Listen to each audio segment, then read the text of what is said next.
School Board meeting for Monday, December 13th to order. And we are moving into public access to meetings.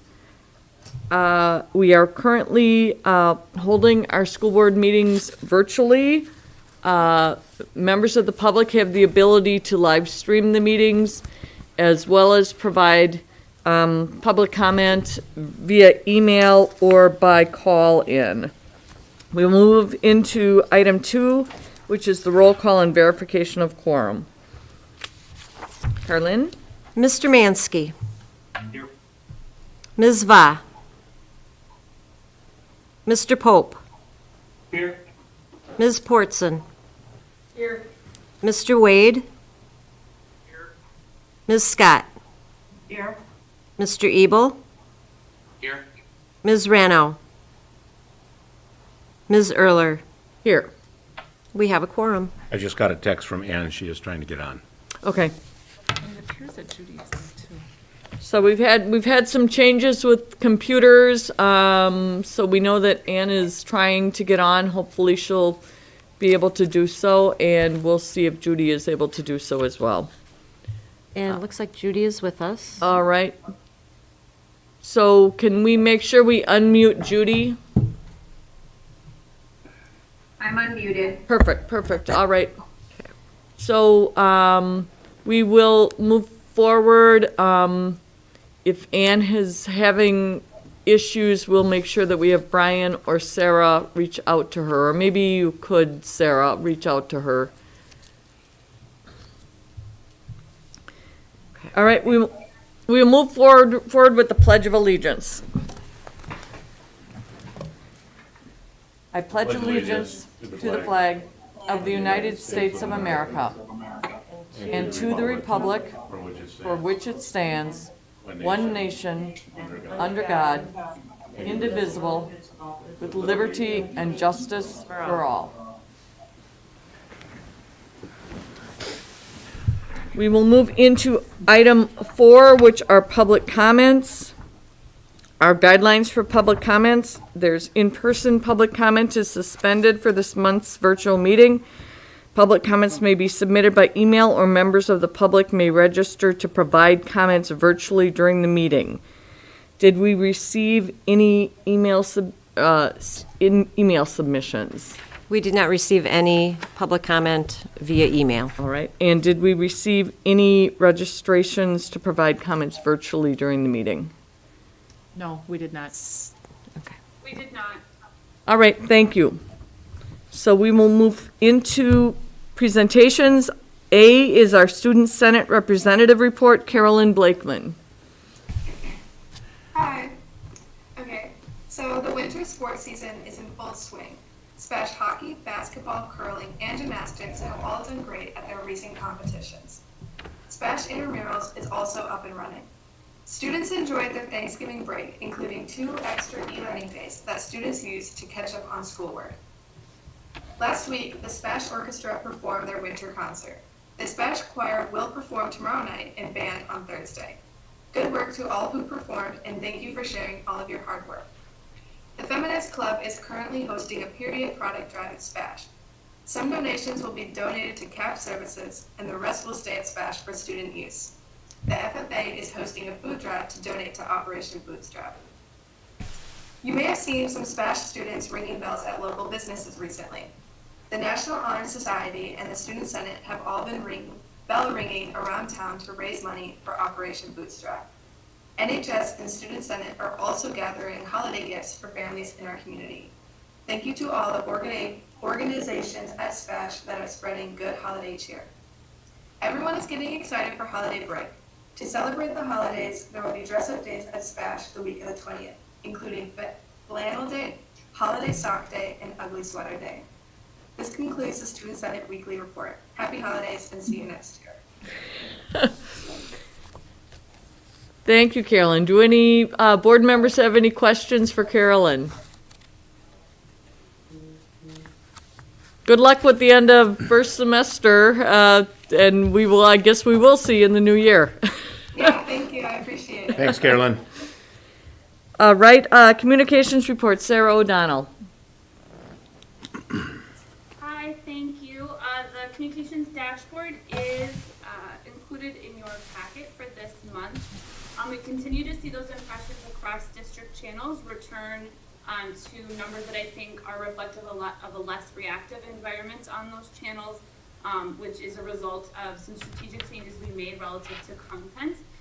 So as we continue to see that landscape stabilize, we'll be able to shift back to some of those communication areas that we really have not been able to pay attention to really since the pandemic sort of started, including a web refresh and a relook at our mobile application, how that's used, how that functions, and specifically for parents and students. Our art show, which typically takes place in January, will again this year be virtual. And we are excited to at some point have that return to Bliss.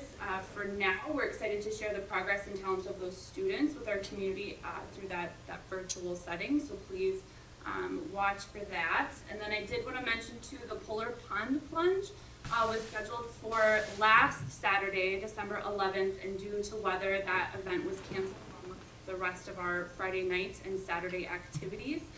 So I do want to encourage folks to support those that are jumping. We'll reschedule that for Saturday, December 18th. We've got some serious rivalries going on between schools, so if you've not had a chance to support someone yet and are looking to kind of get involved, I'd be happy to send you to someone, although I also think we might have some board members participating as well.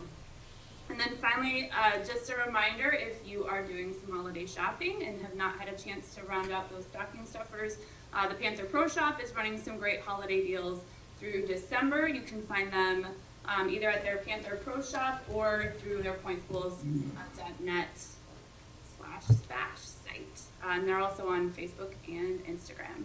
And that's it. Do board members have any questions of Sarah? All right, thank you. And Anne has just joined us. If we can make sure to unmute her.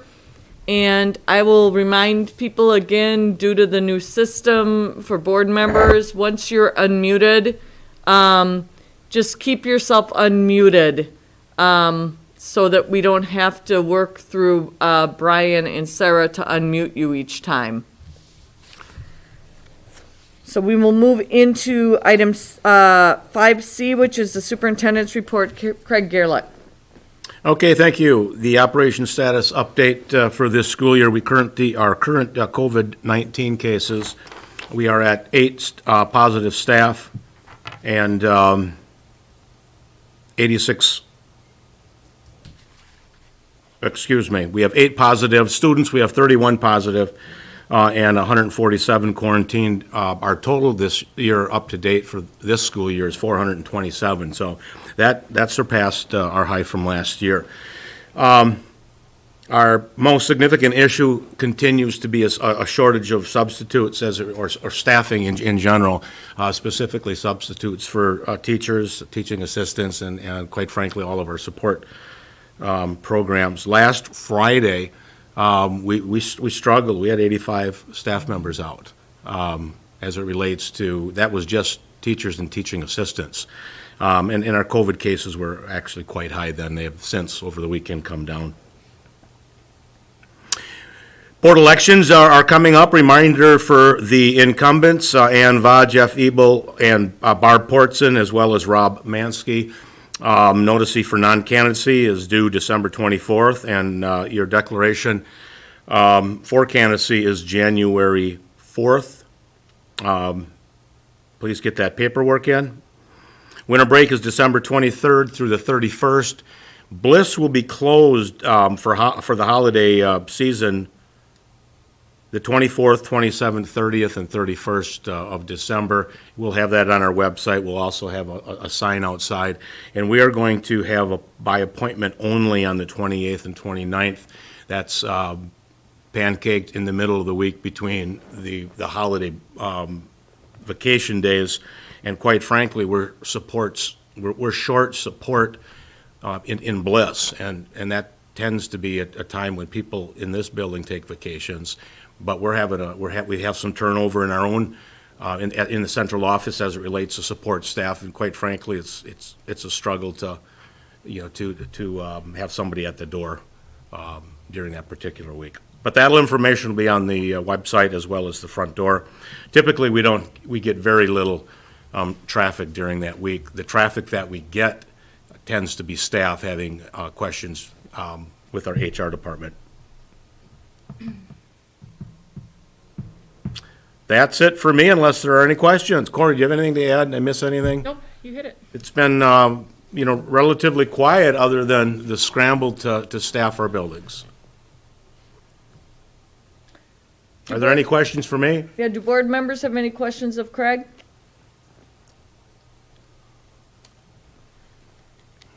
Thank you.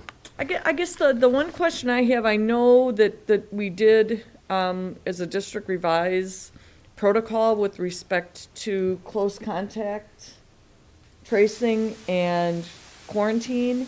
And I know we sent that information out to our parents and our staff, but I'm wondering if you can just relate that for those in the community who might not have received that direct communication. I'm going to ask Corey. She'll articulate that better than I. Sure. So we are shifting our protocol to match what the county is doing. So if students or staff are vaccinated, they no longer have to quarantine if they're asymptomatic.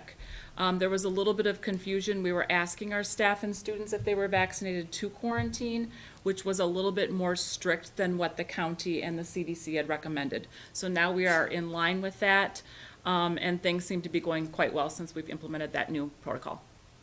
And we're recommending, if you are vaccinated and you are asymptomatic, you do not have to self-quarantine. We're recommending, I believe, that you test On day on day 5. 5 or 6, but not requiring it. Correct. And then if you are not vaccinated, You do have to quarantine. you do have to quarantine. Yep. Okay, and then is it a 14-day quarantine or? It's a 14-day quarantine unless you get tested on day 6 or 7. And if that's a negative test and you're asymptomatic, you can return back to the buildings on day 8. Okay. All right, thank you. Yep. Are there any other questions for Craig or Corey? All right, we will then move into our consent agenda. Our consent agenda includes our minutes of our prior school board meeting from November 8th, our approval of the scheduled monthly bills, and our employment recommendations. Do I have a motion with respect to approve the consent agenda? Move to approve, Jeff. Second, Mike. Okay, so I have a motion by Jeff and a second by Mike. Any discussion or questions? I'm noting, I guess on my screen, that Judy is muted. So let's make sure she's unmuted in terms of board members. All right, all those in favor of the motion with aye? Oh, excuse me, I'm gonna have Carlin call the roll due to the scheduled monthly bills. Mr. Wade.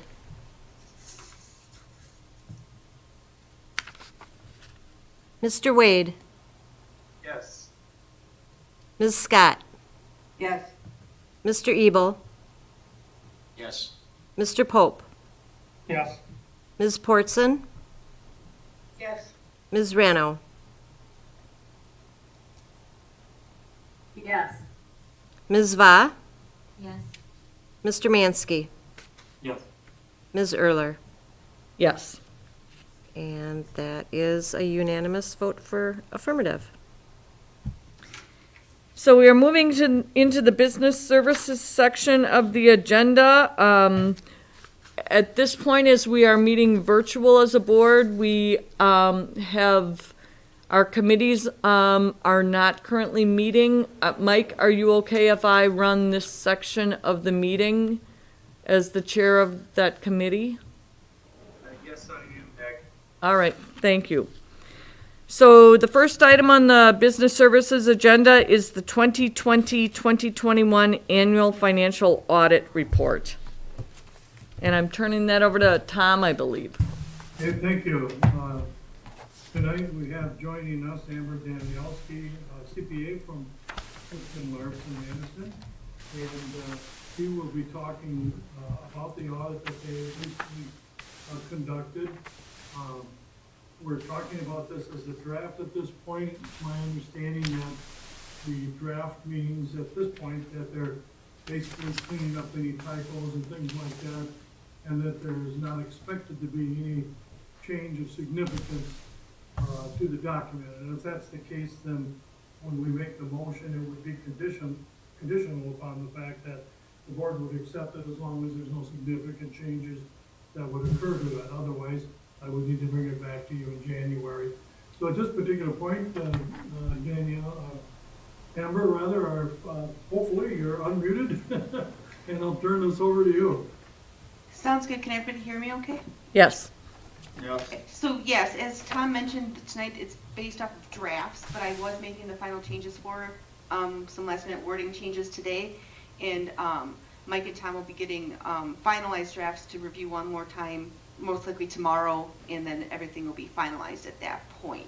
I did prepare a PowerPoint with just about 10 slides to go over, and just to refresh my memory from last year, will that be able to be brought up on the screen and I'll just have somebody move from slide to slide, or is that something I'll be able to share my screen to show? Why don't you share your screen, Amber, if you can? Okay. I'm not sure if I have the rights to. Oh, looks like there it went. So here we go. Let me know when you see the screen. No, it's See a screen. okay. It starts with Stevens Point Area School District. This is a cover page. Yes. So, okay. So then, the second page is a summary of audit results. These are the key items that we're required to discuss with the board on an annual basis. The first one, the most important one, is the audit opinion. In our opinion, based on the testing that we did, we determined that the financial statements were fairly stated, and that is what's considered a clean opinion. As part of our audit, we review internal controls. We don't go so far into depth on those internal controls to be able to give opinions on the internal controls, but if we spot something that we consider to be a deficiency, we are required to point it out. We did not note any material weaknesses in what we reviewed, but we did identify a significant deficiency related to financial statement preparation. As I've mentioned in years past, this is a finding that a lot of districts in the state of Wisconsin have. The financial statements are the requirement of management to prepare them. Our audit opinion usually just gets put inside. That part's we prepare, but the rest of it is district responsibility to prepare. But for cost benefit purposes, including just time, most school districts outsource that to their auditors to prepare. And we also see that for counties and municipalities and where's as well. So it's not necessarily something unusual, but it is something just to be aware of when you do review the financial statements. From the Yellow Book perspective, those are the government auditing standards we're required to follow. We look at various laws, regulations, and contracts and compliance with those items. And based on our samples that we tested, we did not note any non-compliance with those laws, regulations. The next part of our audit is related to your federal grants and your state grants. Once you cross the $750,000 threshold of federal expenditures, a single audit is required, and the district has had that for many, many years. As a result of our testing for both the federal side and the state side, we did not have any audit findings or internal control issues that we found that we needed to be reported under the federal rules or the state rules. We did have 2 recommendations for things to look into going forward in the management letter document. One has to do with community service, so Fund 80. DPI has us audit that every year. They're always concerned about making sure that the right costs get put in that fund versus in the general fund. And there were 2 specific things that we looked at this year that we thought the district could improve upon. There were some additional employees allocated to Fund 80 this year, and we recommend that you review your documentation to support how much of that person's time is being allocated over there. So if you're allocating 30% of that person's time, wages, and benefits, there should be supporting documentation that proves that they really spent 30% of their day-to-day activities in that fund. And we just recommend that you review the documentation and make sure that that matches up with the documentation or what you're coding in that fund. The second item has to do with use of district facilities and overhead costs. You know, obviously you have different programs that are run in the Fund 80, and those at times you incur extra heating costs or extra cleaning costs, various different items along those lines that are more considered overhead. And DPI is looking to make sure that Fund 80 is reimbursing Fund 10 for those costs appropriately. So it's coming up with a methodology and determining how you want to do that, whether at year end or on a monthly basis, as DPI is looking at that a little closer these days. And the second part has to do with student activity transactions. As part of our audit, you always have us review the student club activities at a sample of individual buildings throughout the year. And as in the years past, we have just a few recommendations to make sure and work with your secretaries and principals to make sure that if it's truly something that's Fund 21, student club activity, it should be in Fund 21. And if it's truly more of a general fund activity, it should be in general fund. We noticed at times where field trip money and different, charges for fees stuff was being run through the Fund 21 school accounts rather than Fund 10. Nothing overly material, but it is, something that should be considered to make sure that everybody understands what goes in Fund 10 and what goes in Fund 21. And just make sure that everybody's following your receiving deposit procedures. There was a little bit of lag time this year, obviously more likely just due to not being on site all the time, since we were obviously auditing 2021 where not everybody was on site the whole entire year, so there was just some timing differences and timing lags where maybe not everything was being followed according to policy as normal as it used to be in years past. Any questions with those items?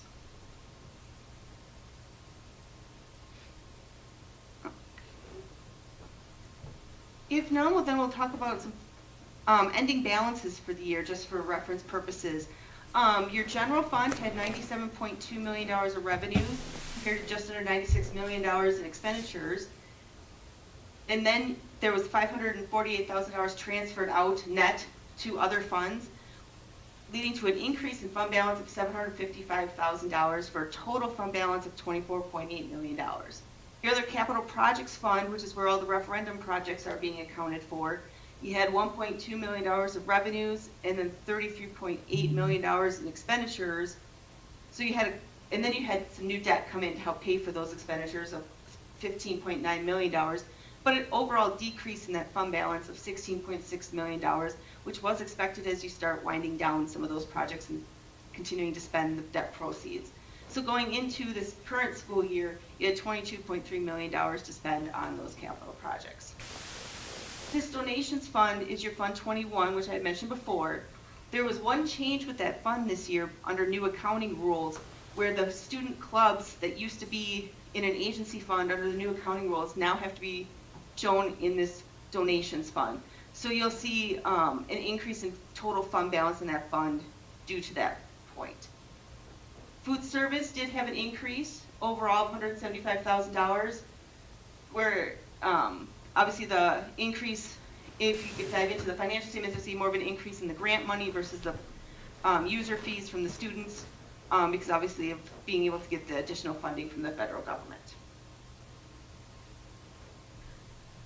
Then your community service fund, there was $370,000 of revenue, $240,000 of expenditures, so an increase of $130,000 for future community programs. Debt service, in total, between the two funds, you have just about $2 million set aside for future debt payments.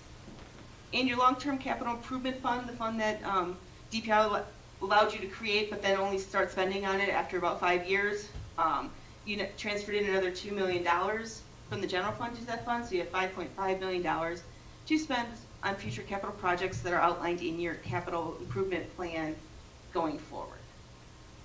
Any questions on the overall governmental balances for the year? So then diving into the general fund just a little bit, there's different components to the fund balance, and the non-spendable would be stuff that's prepaid, or such like inventory. You've already purchased the stuff, but you're going to consume it going forward, or you prepaid property insurance for the next school year. So those are the type of items that are non-spendable. You don't have the ability to use that for funding expenditures going forward. The restricted category is your common school library funds, the unspent category amount that's carried forward to the next year. And your unassigned fund balance is $24.8 million, which is an increase from the previous year. But as you can tell, there's been some years where you've been a little bit lower, and some years in the past 5 years where you've been a little bit higher.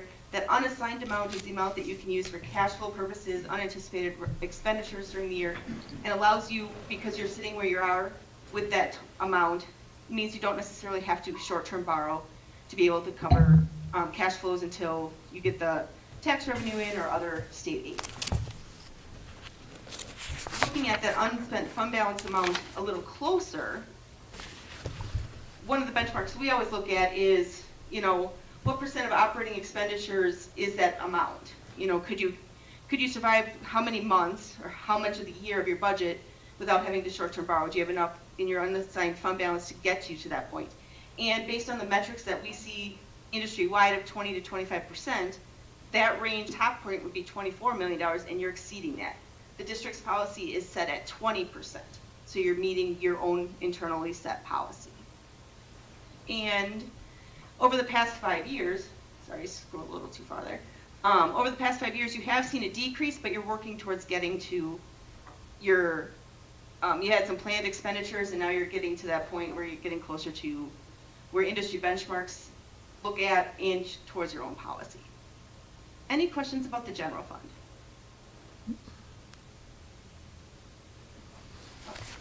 If not, then the other funds, this sheet is a comparison so you can just kind of see from one year to the next what those balances look like. So debt service, you did increase a little bit and have a little bit more on hand to pay debt in the next year. Food service grew by $200,000, your community service grew, and here is where you'll see that student activities of $773,000 that in previous years was in an agency fund, and now due to new accounting rules is part of your Fund 21 donations fund. And at year end, you have $27.8 million set aside for capital projects. And with that, I will open it up to any other questions. Do board members have any questions, or Tom, do you have any comments? I have a question. You mentioned that the 20% was our policy, right? That was the fund balance that we thought was legitimate to hold, right? Mm-hmm.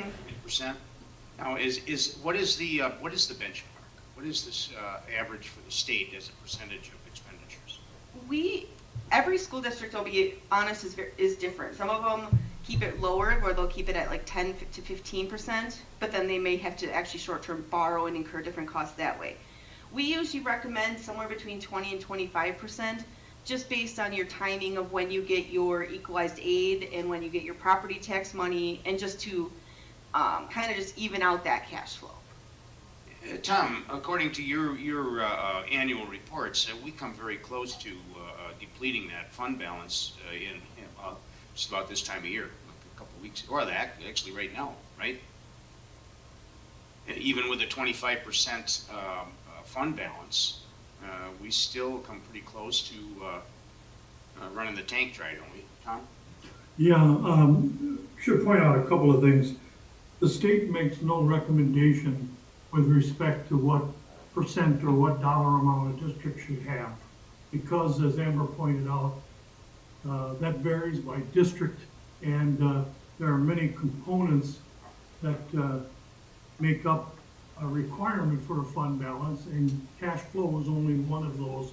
There can be other factors, a need to build up a fund for some event or maintenance or emergencies or or whatnot. I can't go into all of them here, but this that you're looking at on the screen now is what Clifton Larson Anderson feels is a range that's appropriate.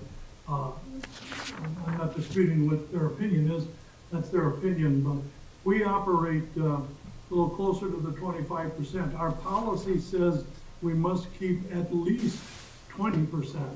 That's a bare minimum. But we operate generally around 25 so that we are covered against unforeseen circumstances, et cetera. Okay.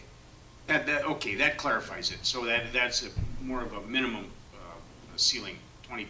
That's not where we aim for. We're aiming for the 25%. Because based on, again, history, that's what it takes to, stay liquid through the ups and downs of the. Yeah, in our district, if we started to get 20% or below, we would probably be in a cash flow situation at some point. All right. Thanks. Yeah. I had a question, Tom. Do you recall the last time that if we had to do any short-term borrowing? We have not.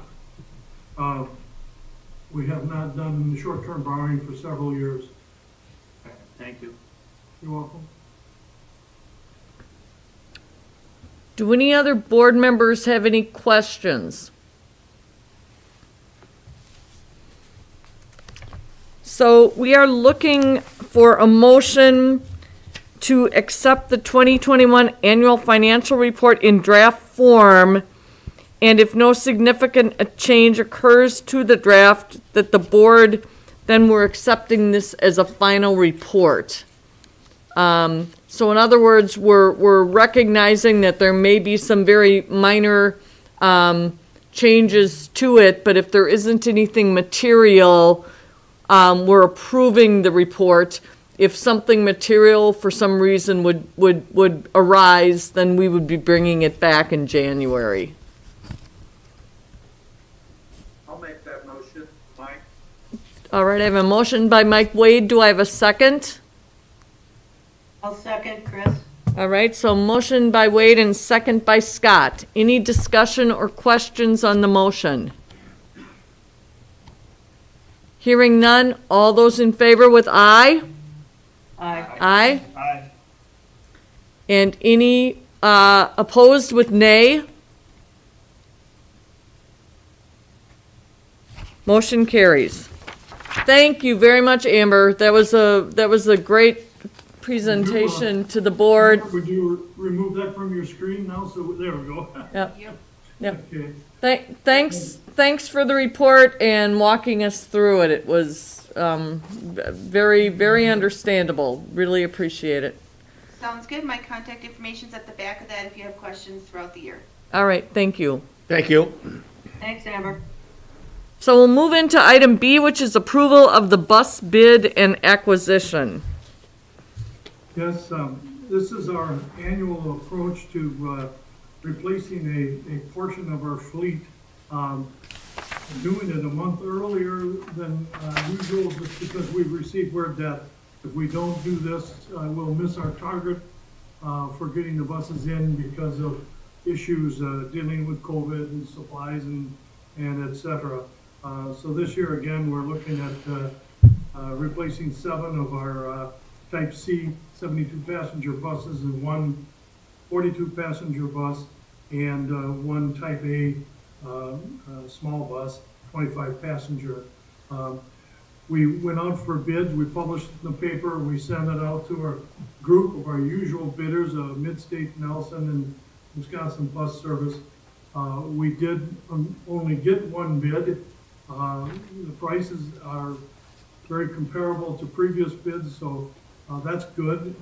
We always like to see other competitors come in, but for some reason that didn't happen. But we did get a pretty solid bid here from Midstate Truck. And we did have trade-ins also. Obviously, we do that every year, trade in a like number of vehicles to keep the cost down. So our trade-in with our the bid less the trade-ins, we are at $689,889. There are 20, I believe it's called a 23 model, 19 or 2023 model. And they'll be arriving in the summer. And this will be financed, and we were able to get a rate at just a sliver over 2%. And in our recommendation, we put in there if there's any modification to anything in the bid, where if we change one spec or something in it between now and the time of the order, or if the interest rate comes in lower, of course, we can accept a lower amount, but notwithstanding from that, we would recommend approval of the bid. Do board members have any questions of Tom? Tom, this is Rob. Is it unusual to only receive one response from a bid like this? The only bid we received from the various companies was from Midstate, yes. So is that unusual in the past that we received more than one in return? It has happened in the past. Sometimes last year we received a bid from, I think it was Nelson. But they only bid on the type A.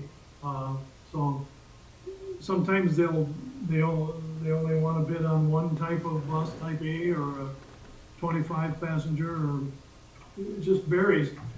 I think a lot of it has to do with their own inventory or how the sales are moving and et cetera. But that's speculation on my part. I'll admit that. Okay, thanks. Hey, Tom, this is G. I had Yeah, a G. question. I'm sure I'm not the first one to ever ask this, but alternative energy-powered vehicles, do we monitor that to see if prices and usage of those would save us money? Yes, we have purchased gas, natural gas, LP gas vehicles, buses. The bid before this, I think, or the one before that was all of those were natural gas or LP buses. And this year, the LP buses, to order those would have taken even longer if we could have gotten them. So we're going with diesel again, and then next year we'll probably bid the LP gas again. The LP gas has advantages and disadvantages. The biggest disadvantage, well, let me put it this way. Until there's a significant change in infrastructure across the country, we would need to keep a certain percentage of our buses in diesel, because the LP is fine for close in district work, but it's tenuous to try to send an LP bus in a long distance, because we don't know if we can get fueled and to get back. You know what I'm saying? Because of the infrastructure. So it works best in our area, close in. They're good for the winter. They're really good because you get heat right away, and they're a little less trouble trying to start. So. Well, say, are they cheaper on the whole to operate and to buy than gas or diesel power? They are much more expensive to buy. And they are somewhat less expensive to maintain. But again, we're talking infrastructure. The more LP buses that we get at some point, we might have to then invest in a large tank on site as opposed to filling up at a designated station in the area. So it's kind of a mixed bag. But the ones we've had, we're okay with those so far, and we'll buy more maybe next time. All right, thank you. Sure. Are there any questions from other board members? So Tom, the one question I have is just, we're looking at that annual payments not more than 123,600. How does that compare to the last couple of years? I just can't remember. It's right in the It's right- amount. Yeah, Okay, all right. yeah. All right, so no major increases, clearly, It was pretty good this year. I was quite pleased with it. okay, all right, thank you. You're welcome. So if I'm hearing no further questions,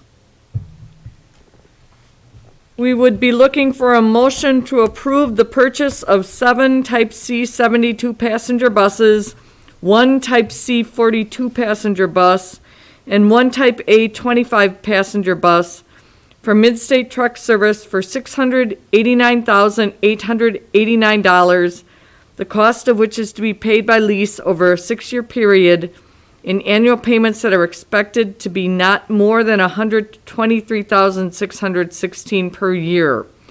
Modifications to the bid or interest amount that lower any of these amounts are allowed. Do I have a motion to that effect? So moved, Rob.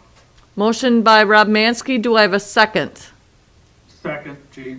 Second by G. Pope. Any discussion or questions on the motion? All those in favor with aye? Aye. Aye? Any board members opposed with nay? The motion carries.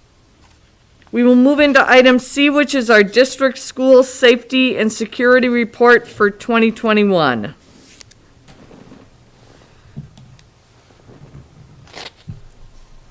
I'll turn that over to Chris. Excellent. Thank you for having me tonight, Board. This is a requirement from Act 143 from March of 2018. What to do is the principals conduct drills on their, do you guys have it? Talent training, and then standard response protocol. Due to COVID the last 2 years, they've done it more with just staff present, also presentations that way, and not with students, just so they could space equally, which has been allowable.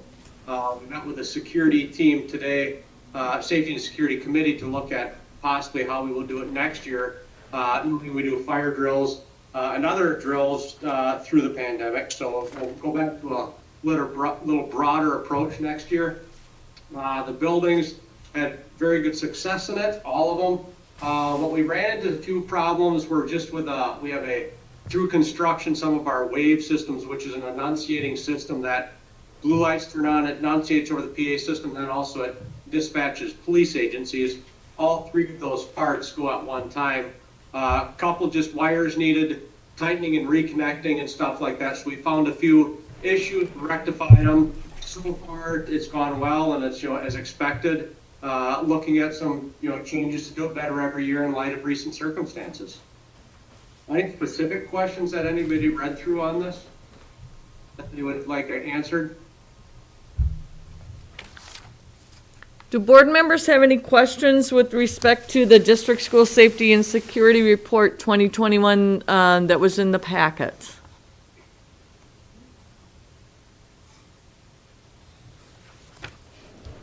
This was informational only. So this is information only.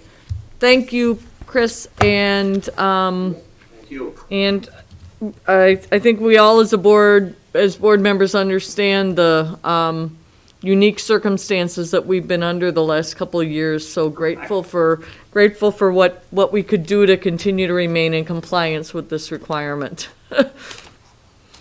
Thank you. Yep. All right, we will move into item D, which is the financial summary, our referendum progress report. Okay, another information-only item, one that's been coming up every month, and let's see where we are right now. Paid to date, we have just under 65.3 million. We have contracts to date issued, 73.2 million, and the contract balance is about $7,960,000.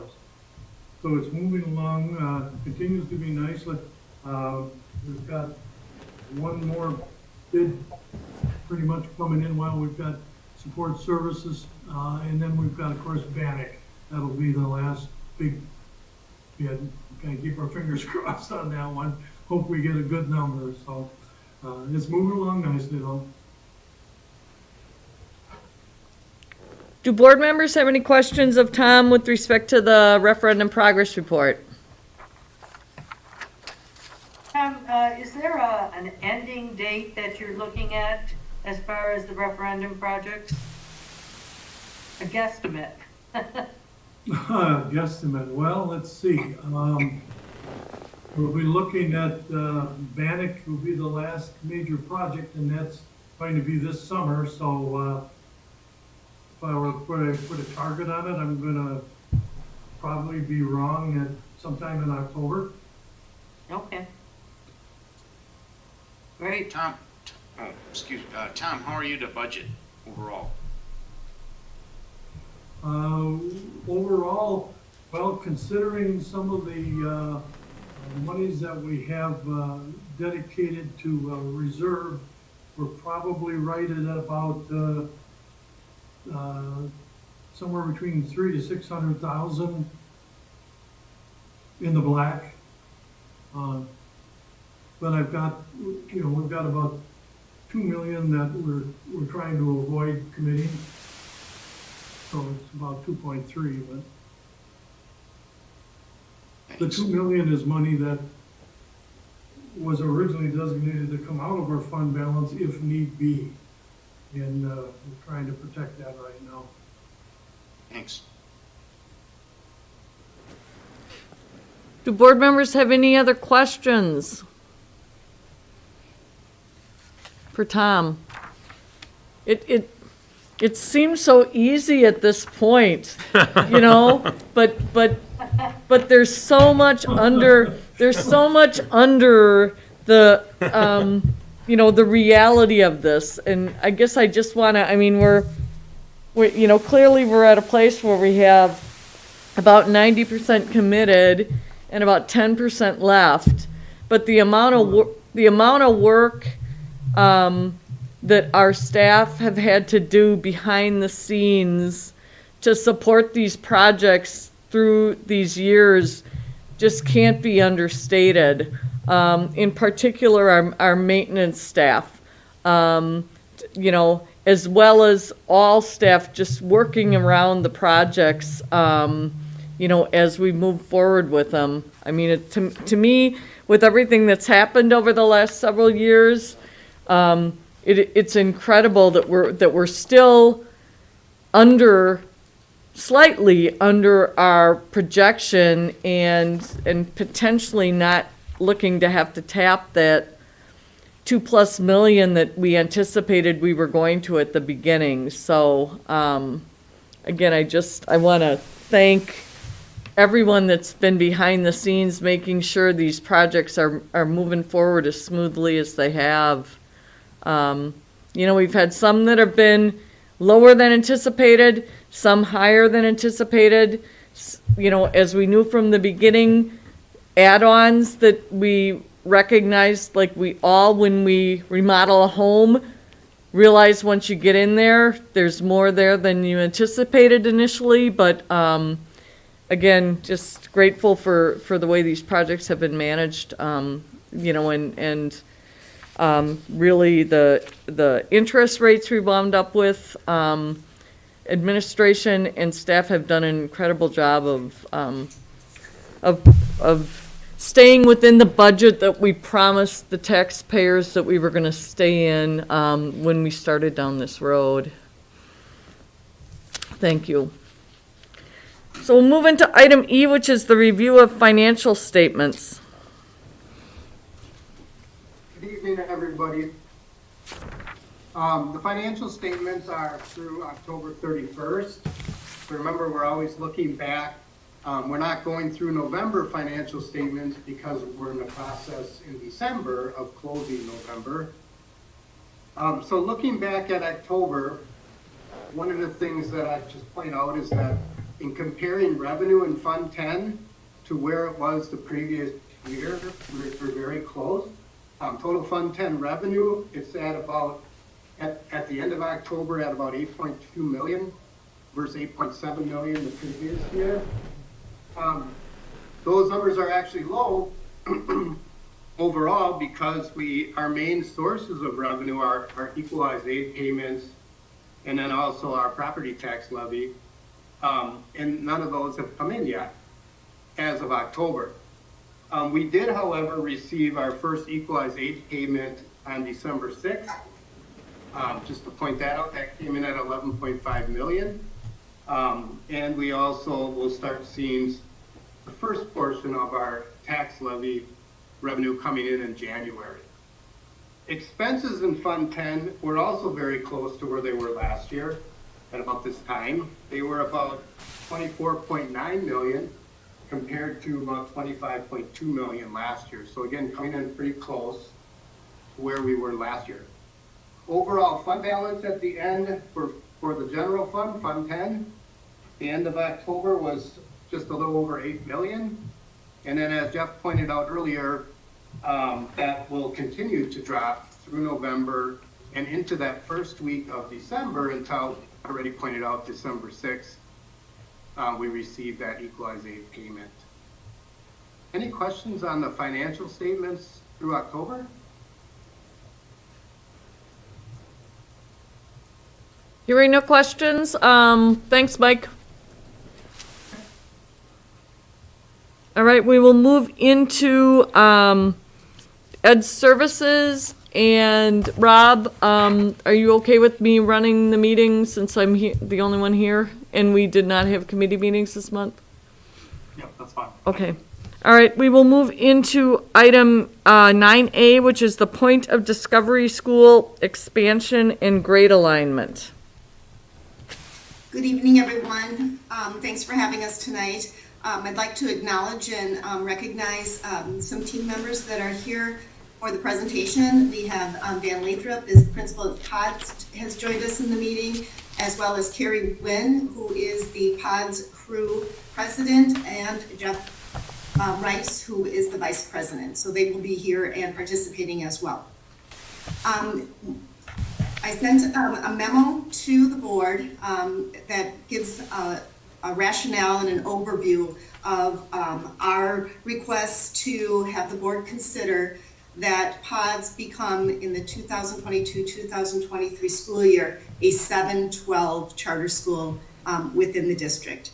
As we have shared in the past, as we've expanded, we continue to have students and parents and staff continually want to have PODS move to that kind of grade alignment.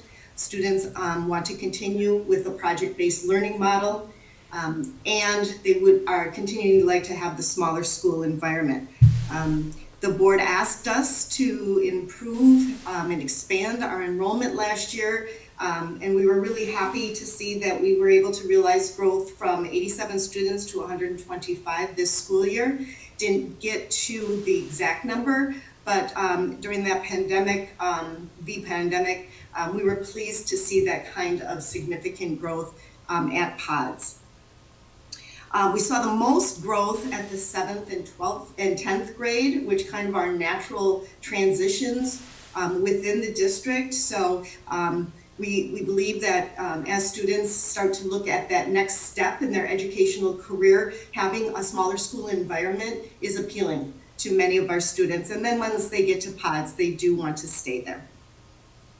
In the report, it provided data on the enrollment by grade level, as well as open enrollment numbers. PODS continues to see students open enrolling into Point of Discovery from other school districts, and that has been consistent with having students do that. I've also shared data as asked last year when we signed the MOU to look at per pupil expenditures. You will see that the per pupil expenditure at PODS is higher.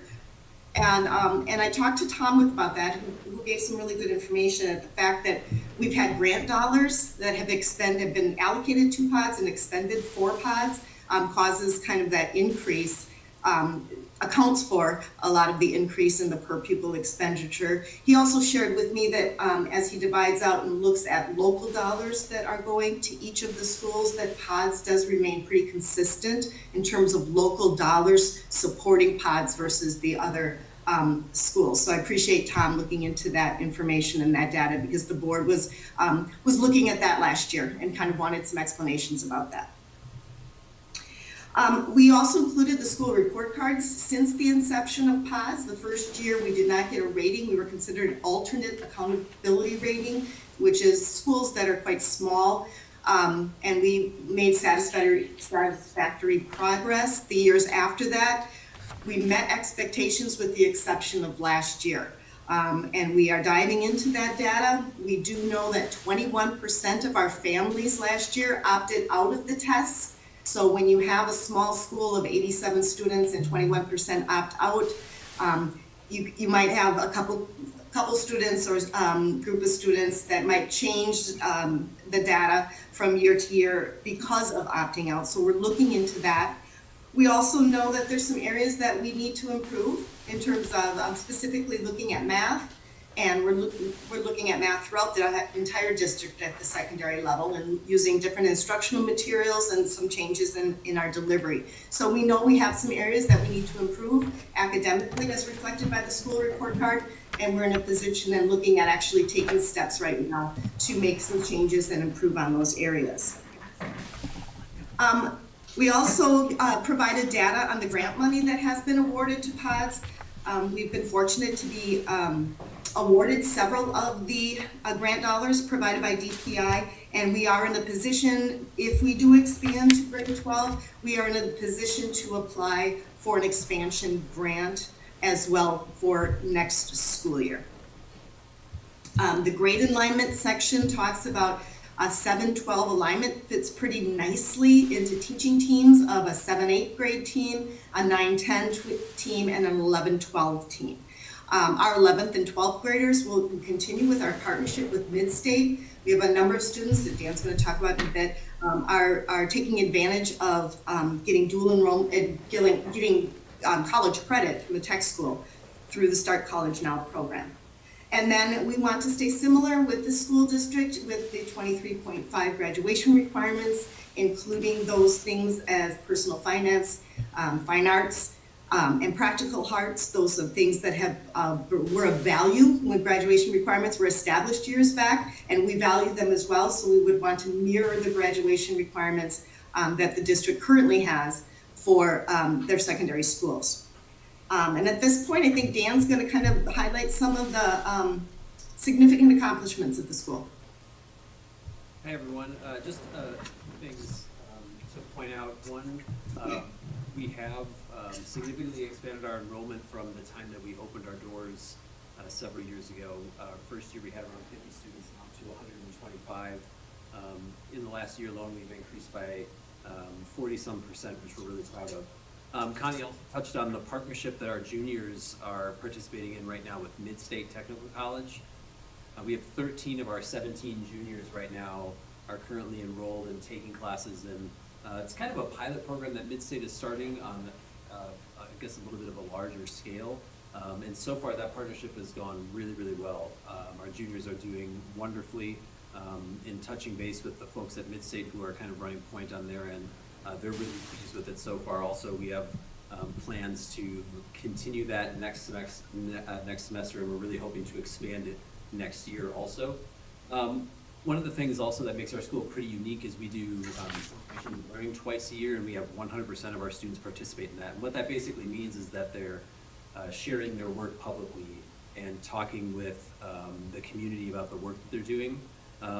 We've created over 20 expeditions now, and we do several different field experiences. We've done overnights in the Twin Cities. We've done several camping trips, lots of different outdoor adventure type trips also.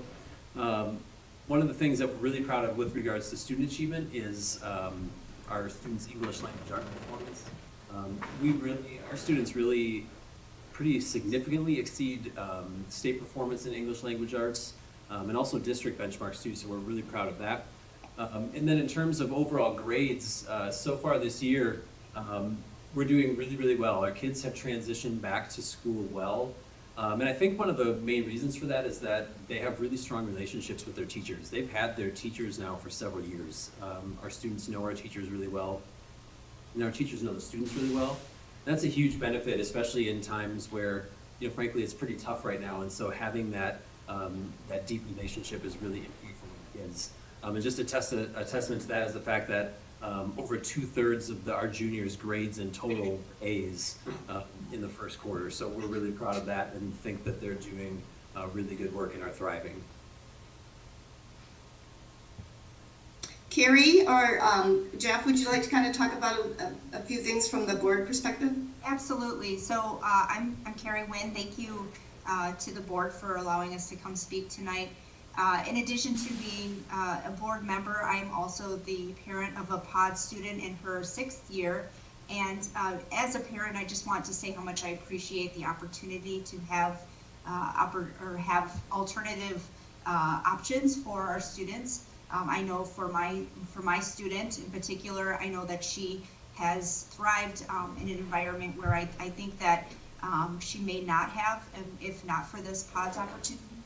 Now, of course, PODS isn't for every student, and that's something that we know. But I think for quite a few students that go to PODS, it is a perfect place for them.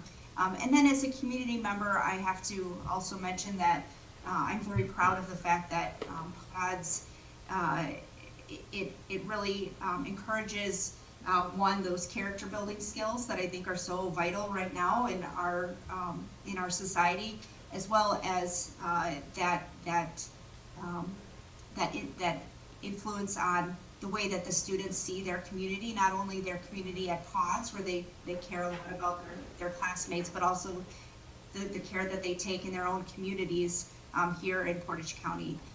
One thing that Dan already mentioned, and I'm just going to emphasize that, is that during COVID, one of the things that we saw that worked really well at PODS is that students coming back after being out of school a lot last year, they really did well coming back to school, and I think in great part because of those relationships that they had established with the teachers at PODS. So I can't say enough about how appreciative I am, both as a board member, as a community member, and as a parent at PODS.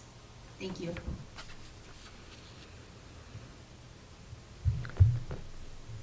Do board members have any questions of Connie, Dan, Carrie, Jeff at this point with respect to the information that's been presented?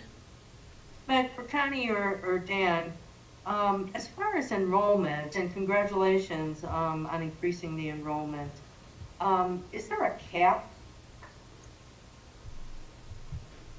for enrollment at PODS?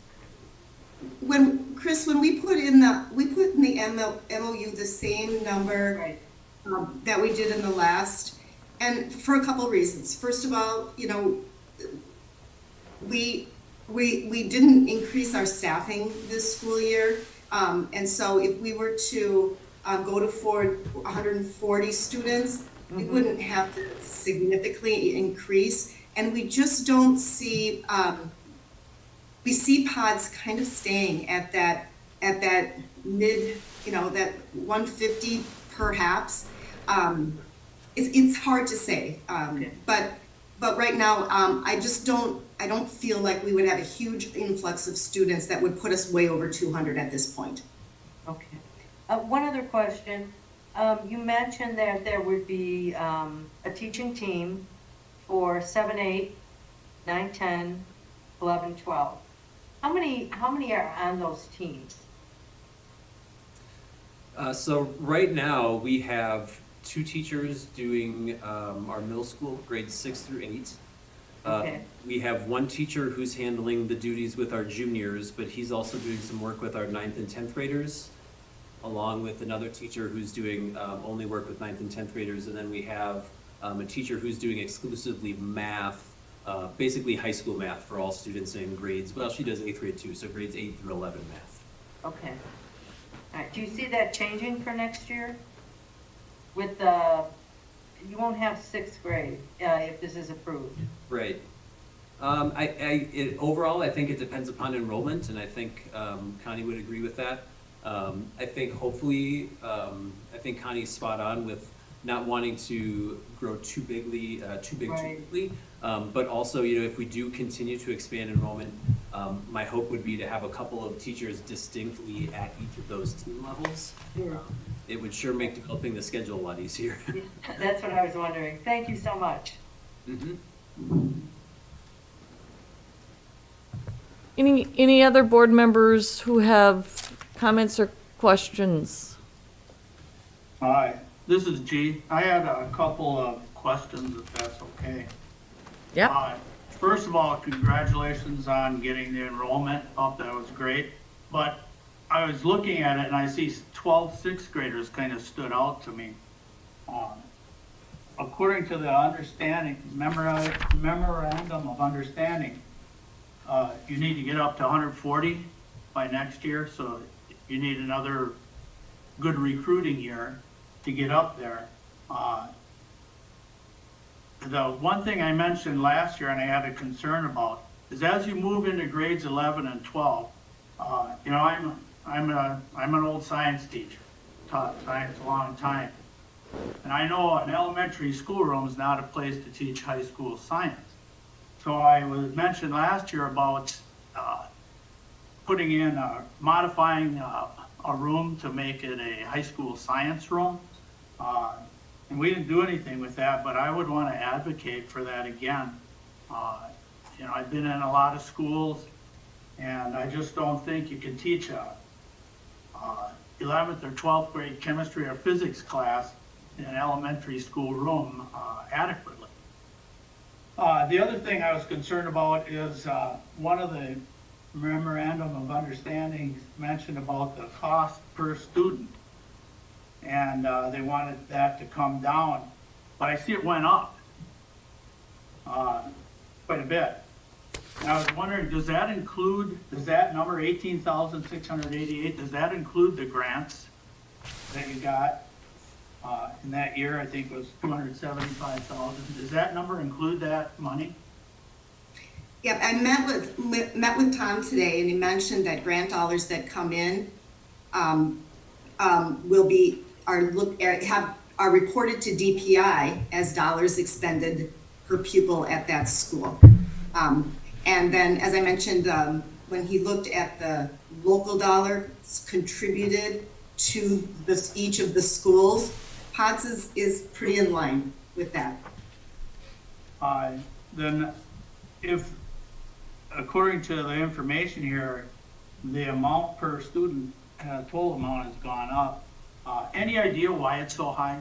I mean, when you look at that, the memorandum of understanding says it wants to be brought more into line with the other schools. What are some reasons that you've come up with why it's so high?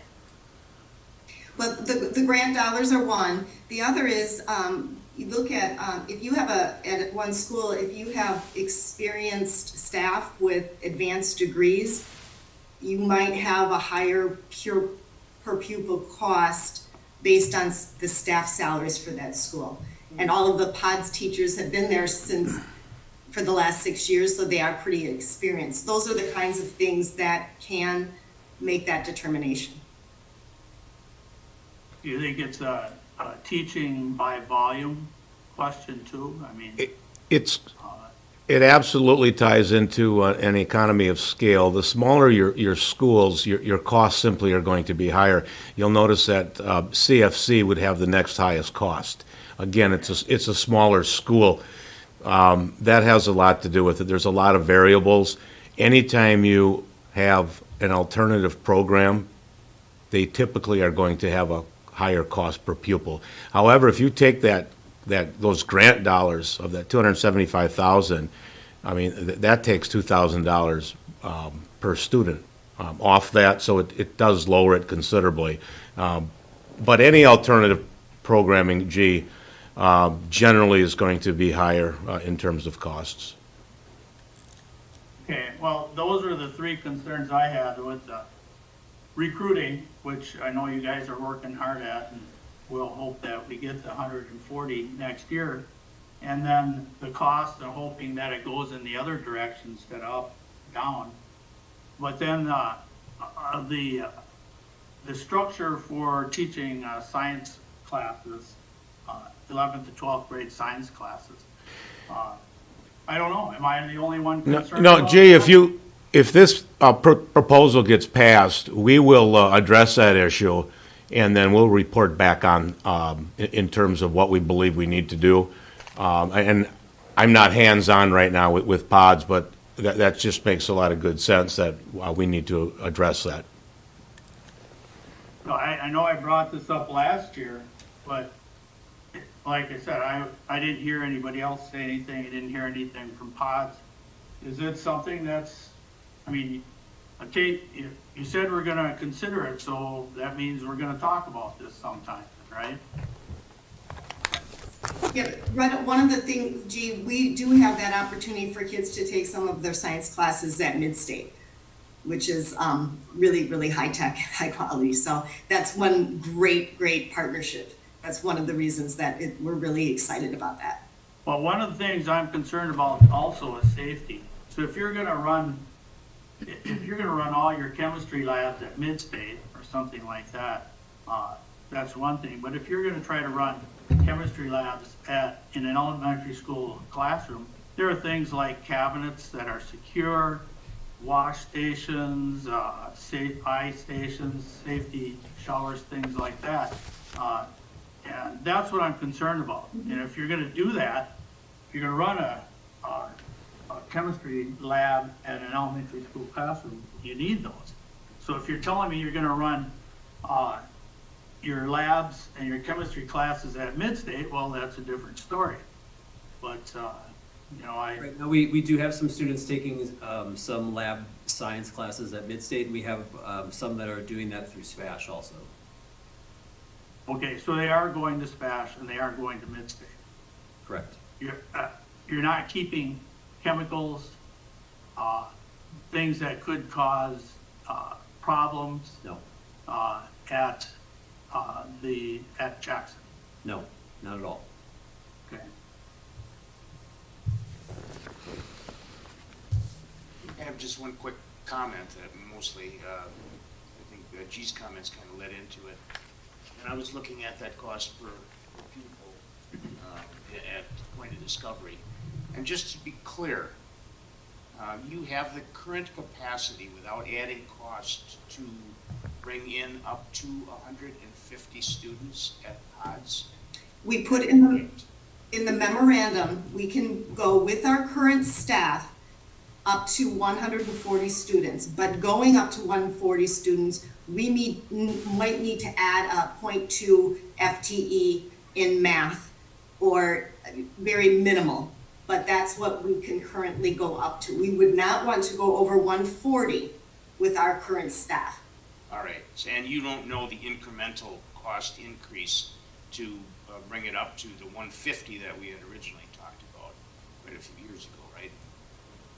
No, I don't, but I do, you, with more and more students, you're going to typically, as Craig mentioned, see costs go down, but again, with those grant dollars coming in, that offsets that. Right, yeah, because if you could run 150 at your current level, you'd be in line with Charles Fernandez, basically. Right. So it is volume sensitive, and that's why I'm asking the question, just to understand clearly what your capacity is and what it would cost to get up there, and what you could reasonably expect when you're at full capacity in your school for cost per pupil. Thank you. Do any other board members have any questions or comments? So I have been an ongoing strong supporter of this. I have also been a very ongoing strong critic of this. I truly believe that, and I'm very appreciative, especially with what's been happening with respect to COVID, to see that increase in enrollment. That's incredibly positive. PODS has been a moving target. I mean, for all of us. When I started on the board, I believe the first year I was on the board was when we first approved it. And it really has been a work in progress in terms of what this school is and what we're looking for this school to do.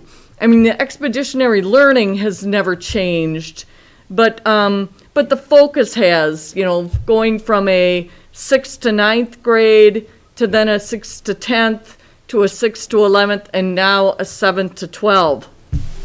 I'm frankly more comfortable as a layperson, not intimately involved with this alignment right now, especially as I'm looking at the numbers. That 7 to 12, where we're looking to transition kids at our normal district transitions. I am hopeful that that's going to continue to encourage students to consider this opportunity who would benefit from it.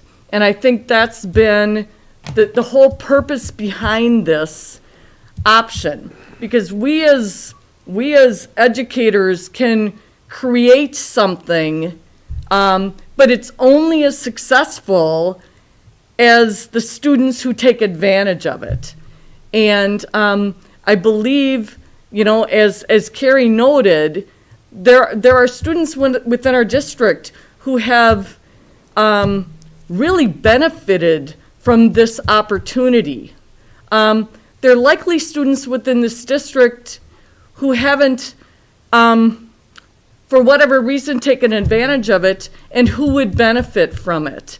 And so I strongly encourage pods to continue to look to recruit those students who could really grow and thrive within this opportunity that this district is providing. I look at the increased cost. Bottom line, we're providing more hands. This environment provides more hands-on opportunities. I mean, there's some opportunities that kids are being provided that are just, they cost money. There was also the need, especially in this with the grants, to equip this school with more materials and resources, because it was growing something from an elementary school to a 6 to 10, 6 to 11, whatever.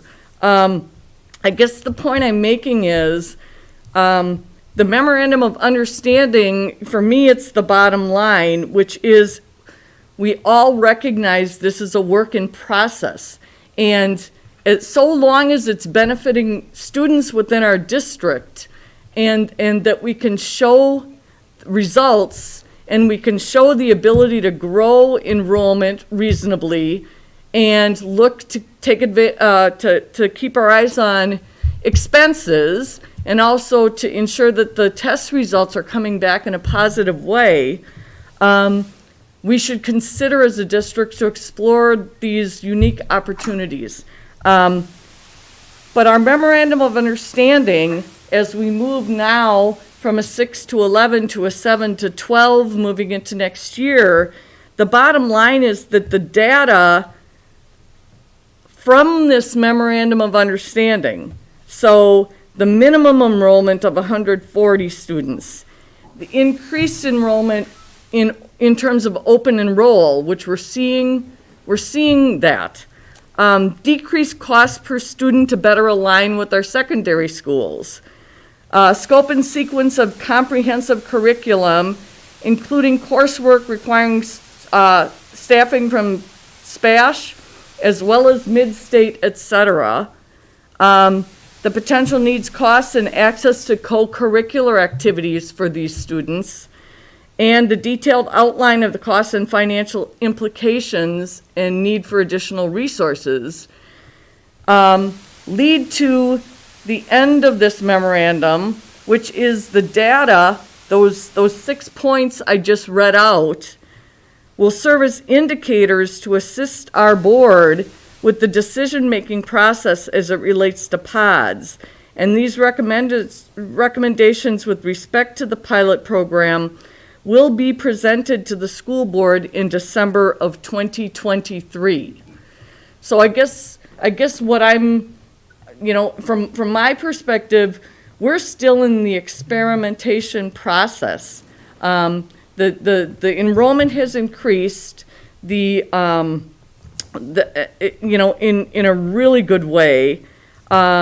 The expenses kind of have moved in a little bit different direction. The opportunities that this school is providing for students continues to be incredible. And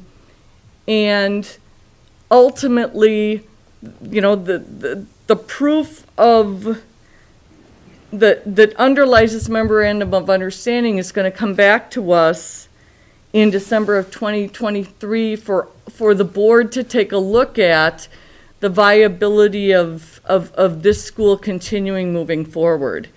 I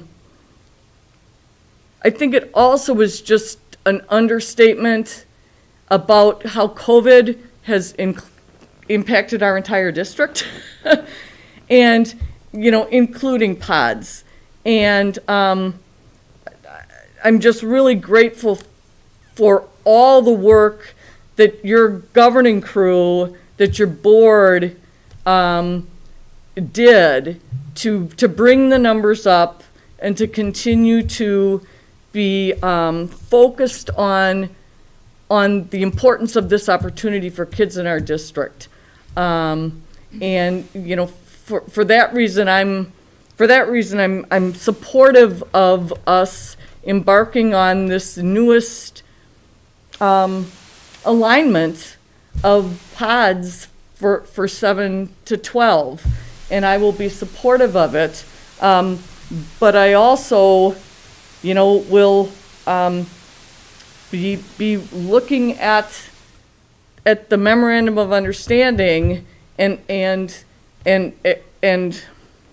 expecting that pods and the governing crew and the board are going to continue to move forward with respect to what we've set out that is needed for our district to be able to continue to support this incredible option for kids. That wasn't a question. I guess it was a statement. Sorry. I just thought one thing to say on top of what you said, Meg. The memorandum of understanding, things seem to be going all right. The one thing I would say, in light of what Tom's his presentation a little bit later on in this session, how with the numbers for cost per student going up about 30% over what it costs an average student in our district, in light of what Tom's going to talk about, it's how long can you afford that, Look, can I say something here? Sure. There needs to be an understanding about this cost per pupil that you're looking at. That data comes from DPI from a new federal reporting requirement, and it's done in a manner differently from what we normally do to cost per pupil. And because it involves the federal government, you can understand that it's going to be a little complicated and a little goofy. So what they tend to do is take all of the costs associated with that facility. On top of it, they throw in any federal or state grants that are unique to that school. Plus they throw in a cross-section of additional costs that are involved in the school just for the sake of spreading them out among the districts to try to get an average per pupil. It doesn't necessarily equate to what's going on in pods, for example, per pupil. This reporting that they started only began 2 years ago. And it's a very different way of looking at cost per pupil It's not the normal way. So I wouldn't rely too heavily on the data that's in front of you with respect to cost per pupil, because it's very skewed.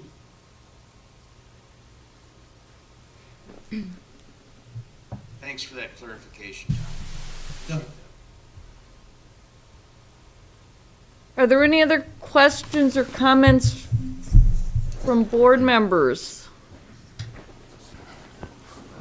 Hearing none, we're looking for two separate motions. The first motion would be for the point of discovery school will expand to include 12th grade in the 2022-2023 school year.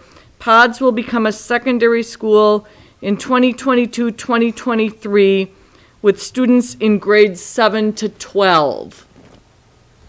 Do I? Jeff. Okay, motion by Jeff Ebel. Do I have a second? Second, Rano. Second by Judy Rano. Any discussion or questions on that motion? All those in favor with aye? Aye. Aye. Any opposed with nay?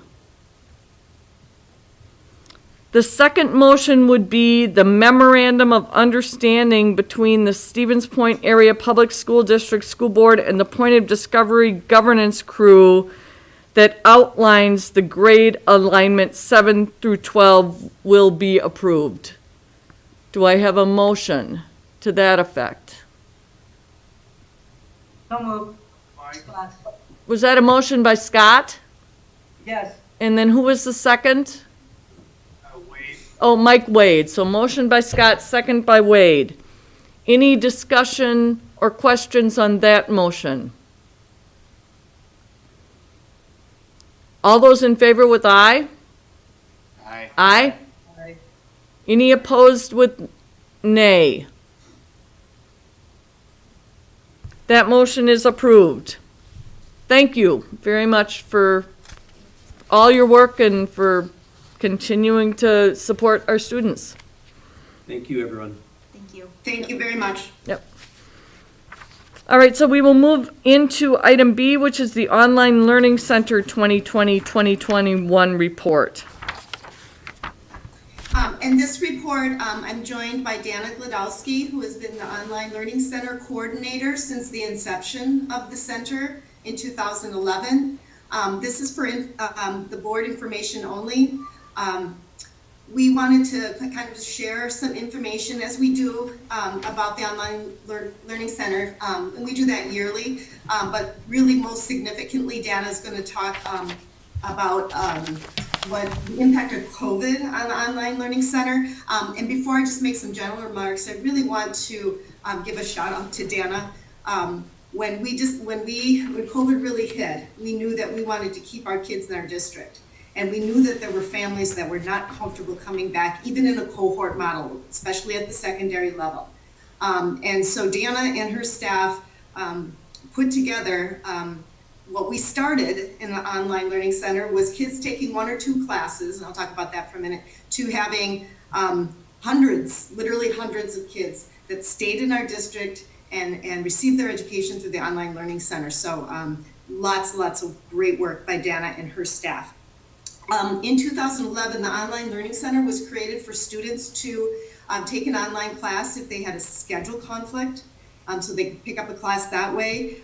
We had students that wanted to take care of some requirements like personal finance or health through an online course, either in the summer or even during the school year. We had students, because we cooperate with the Wisconsin e-Network, that might have had courses through the e-Network that we didn't offer at SPASH, and students might want to try that.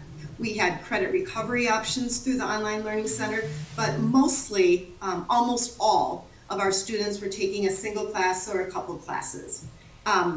Dana and her staff have really recruited, and we have most of our teachers, local teachers are teaching those online classes, which is great for kids because the curriculum is aligned with ours, and teachers are on site should there be questions and kids want to talk with those teachers. As I mentioned, when COVID hit, we really had a need to provide a full-time online learning environment for our students. And I'll let Dana kind of talk about how that was developed and the impact and things that might be staying the same in the online learning center moving forward. Hello, everyone. Can you hear me okay? Yep. Yep. Okay, very well.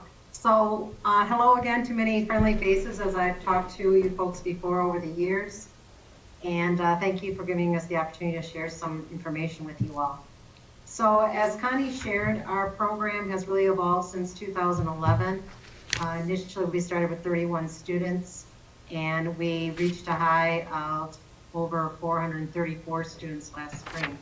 So when COVID came about last fall, our average number of full-time students that we service ranged anywhere from 5 to, I think we had a high of 15 one year, but typically only around 5 full-time students in grades 7 through 12.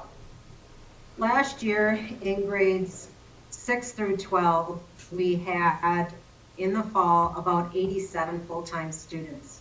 During the fall last year, we had the OLC as an option, we had our VA as an option, and then we also had the flexible e-learning as an option. And then, as Connie shared, come January, decisions were made to really focus on the OLC being the only option for students to meet their needs for full-time requests.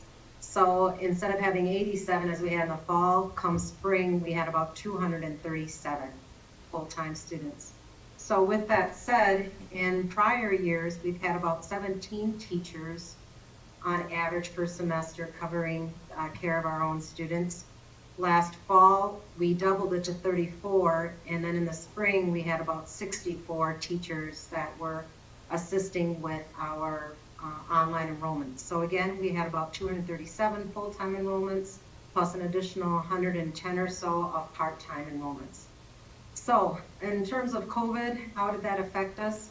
Well, it really forced us to reach out, of course, to additional staff to take care of the needs come the spring. And I'm very, very thankful for so many staff, teachers who stepped up to the plate to take coverage of courses where we wanted to.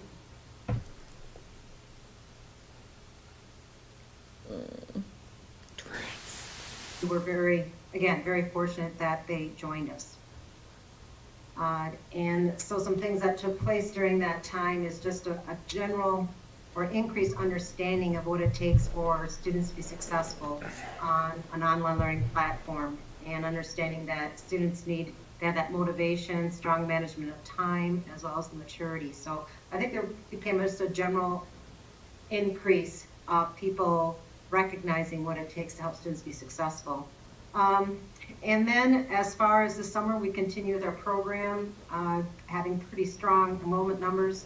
And this fall, initially our numbers started pretty low in August, where we had, I think, 60 to 70 students who were interested in being part of our program. And then come throughout the semester, we've had over 230 students apply to be part of a program just this fall alone. So as far as our full-time enrollments for this fall, I believe we're around the 50 range right now, 52.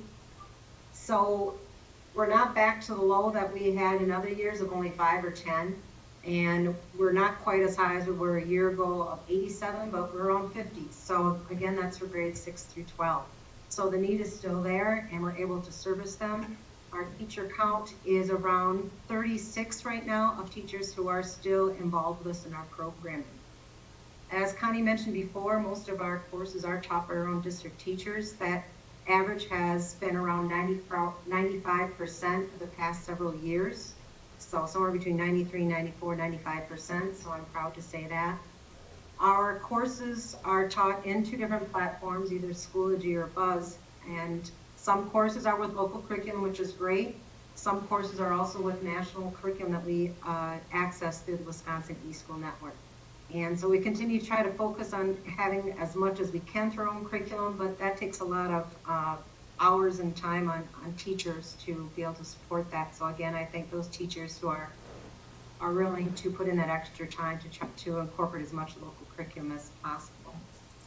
So in terms of COVID, I commend my assistant Stacy View heavily for all her involvement in being on top of things, as well as the coaches that we have on staff at the different buildings. So kudos to them as well.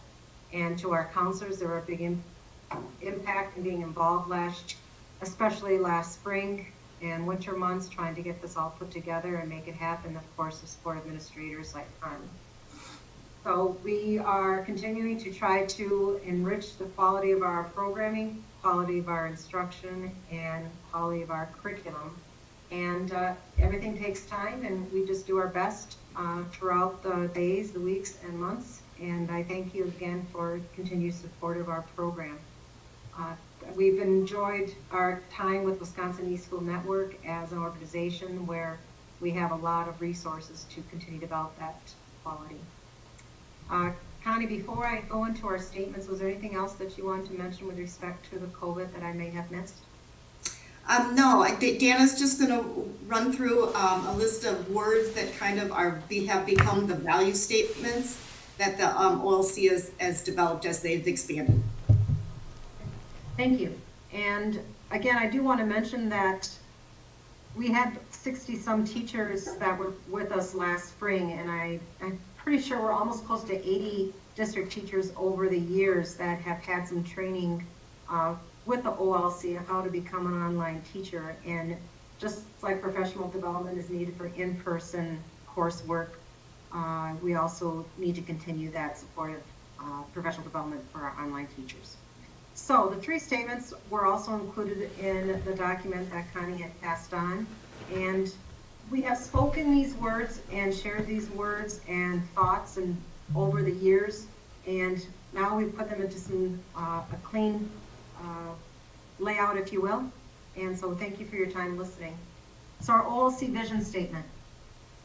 The OLC strives to provide the highest quality online programming, instruction, and curriculum, empowering participating secondary students to master new content and to become responsible, organized, and independent learners with effective communication skills and effective digital literacy skills. OLC mission statement. Through a virtual learning environment with quality staff, the OLC enhances and expands current secondary course offerings in conjunction with various educational programming options in order to meet the learning needs of a diverse population of students. And the value statements that we hold true to represent our beliefs, our principles, and standards of the OLC, and they each contribute continuously to build a strong foundation for our online learning.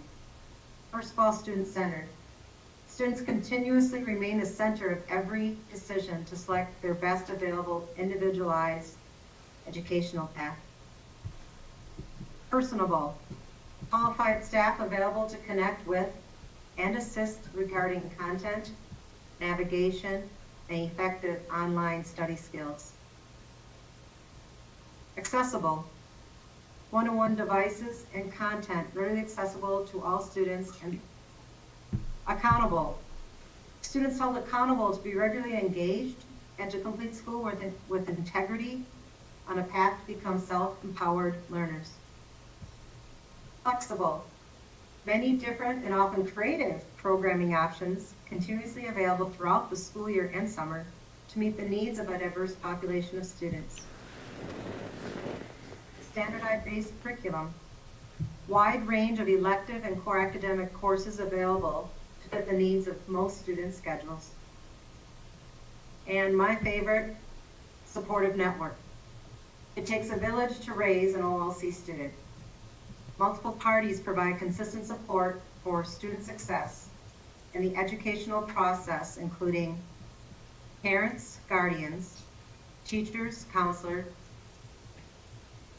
administration, case managers, and OLC coordinator and other staff. Thanks, Dana. Thank you. Did the board have any questions?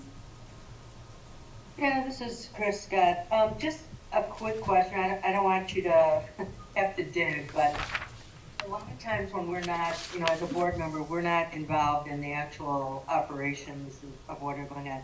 So For an OLC student, if you had to, just off the top of your head, say, this is one of the greatest successes I see in a student who completes the OLC program, or one of our tougher challenges, those two things. Number one, the greatest success, I will speak on behalf of a student that is with me now as a senior. I worked with this student as a freshman who had some situation where they weren't able to be in the buildings. I had a student who was very frustrated and not engaged. And I thought, oh my, this student is not doing well. He doesn't have the 3 M's of maturity, management of time, and motivation. And this year, I'm happy to report that this student is a combination or part-time student with taking some online classes and full-time online. And this student initially started out as full-time online only.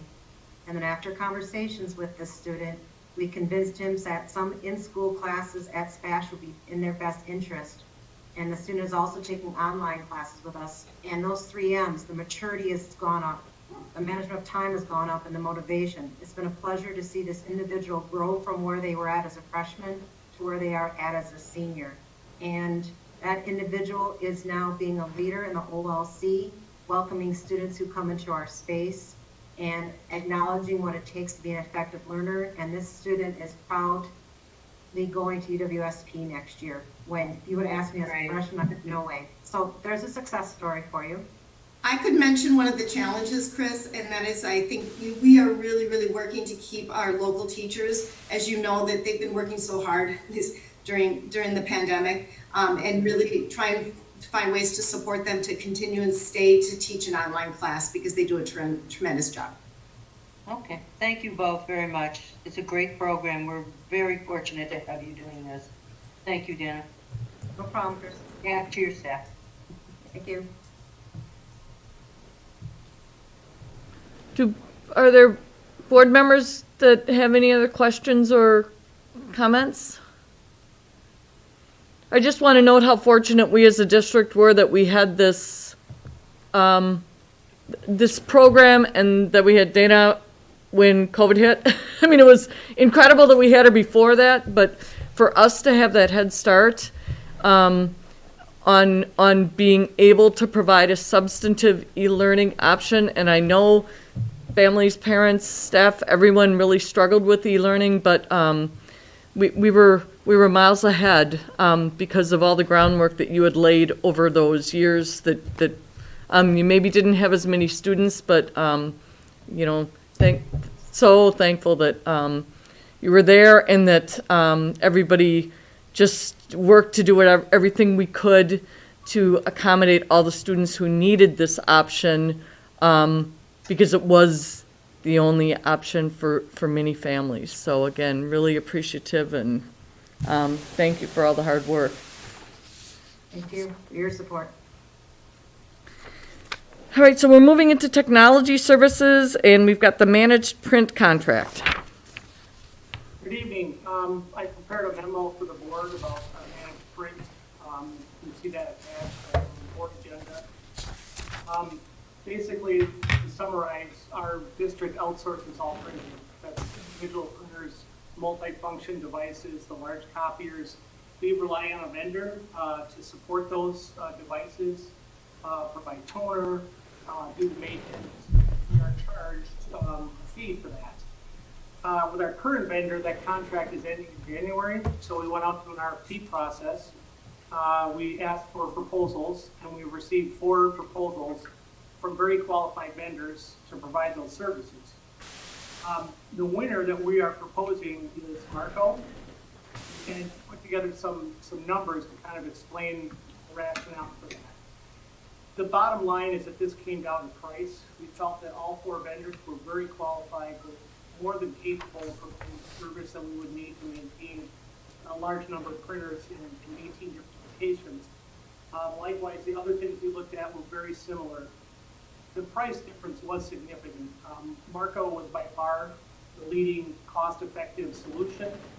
And we went through their proposal and all the proposals with a fine-tooth comb, looking for anything that we thought would be maybe a factor. We couldn't find any. So by doing Marco, proposing that Marco become our new vendor, we are going to be seeing significant savings. Just to give you an idea of how this all works, each vendor gives us a cost for leasing equipment, and that's a fixed cost every year. Then they give us a price, what they would charge us per black and white, per copy print. And we, in order to compare, we plugged in numbers from 2019, our print volumes. And you can see Marco had the lowest annual lease payment and also the lowest annual cost. And it wasn't even really close with the other vendors. We did some research and background in terms of who they work with. Marco services a number of school districts in our area. They're very happy with the service. And that's the proposal. I attach supporting documentation. If you want to review that or we need to talk about it, that's there. But I think it really comes down to the price. If the board approves this, the next step would be to execute the equipment and to get a contract signed with Marco to provide those services. We would start transitioning over fairly soon and hope to have a complete refresh of equipment within a matter of months. And I'd be happy to answer any questions you might have about that. Do board members have any questions of Brian? Brian, are they a local company? They're a large company in Wisconsin. All of these companies are kind of carved out by territory and manufacture of equipment. Marco is based all over the state. They do a lot more things than just manage print. They have a heavy footprint in the Wausau area and also the Milwaukee area. Okay, thank you. Yep. Any other questions? Hearing none, I'd be looking for a motion to approve Marco Technologies as the vendor for managed print services as proposed. So moved, Judy. Motion by Judy, do I have a second? Second, Mike. Second by Mike Wade. Any discussion or questions on the motion? All those in favor with aye? Aye. Aye. Any opposed with nay? Motion carries. Thank you, Brian. Welcome, thank you. We will move into item 13, which is general, and we have the ESSER 3 stakeholder input. Good evening. Corey's going to provide me a great deal of help here by putting this up on the screen for us to see. This portion of tonight's board meeting is the stakeholder input session, where we're going to be talking about some information, providing information to the public, and requesting input at the same time. So let's get this started then. Why is it that we're reaching out? Of course, the American Rescue Plan has provided the district and all the districts in the state with one-time monies through the Elementary, Secondary, and School Emergency Relief, which is called the ESSER for short, the ESSER 3 grant program. And during this session, we're going to share information about the grant and invite you to share your ideas with us. We'll provide you with a portal to do so a little bit later on in the presentation and explain what we think lies ahead in the years to come. The district is expected to receive ESSER 3 funds in the amount of about $6.2 million over the next 2 years, this year and the next budget year, for use in supporting our response to the COVID-19 pandemic, the funds of which are intended to help safely reopen and sustain our safe operation of schools. ESSER 3 does require a school district to maintain at least a minimum of 20% to implement evidence-based interventions to address learning loss, for example.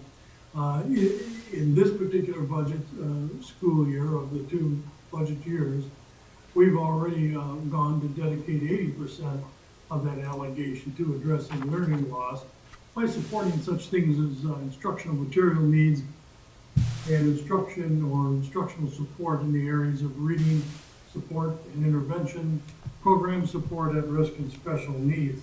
So the 20% minimum shouldn't be too difficult a hurdle for us to achieve. Now, among other things, technology is also included in this ESSER 3 funds, and we were able to use those funds to fund half of the cost of laptops, which provide students with access to learning opportunities and staff with instructional capabilities that they needed to support the increased academic capabilities during COVID and in all of the phases that we experienced, the virtual hybrid model as well as the current face-to-face instructional models. And this particular slide provides you an opportunity to see in a summary of how the budget is laid out. The items not addressing specifically the learning loss are like personal protective equipment, health and safety supplies in the area of about $37,000. Technology, which we just talked about, with a little over $500,000, and then specialized training for some of the staff in other areas. And then we specifically address learning loss through instructional materials. Put quite a bit of money into that, a little over $200,000, and then instruction through addressing learning loss in areas of reading, support and intervention, program support, at risk and special needs. Now you'll notice that year 2 is, whoops, go back just a little bit. There, thank you, Frank.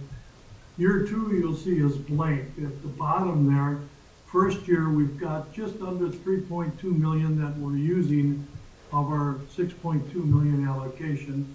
Next year, year 2, of course it's just a matter of math is subtracting it to get the total, is just under $3 million. Now of course, we don't have the details filled in on that yet because it's too early.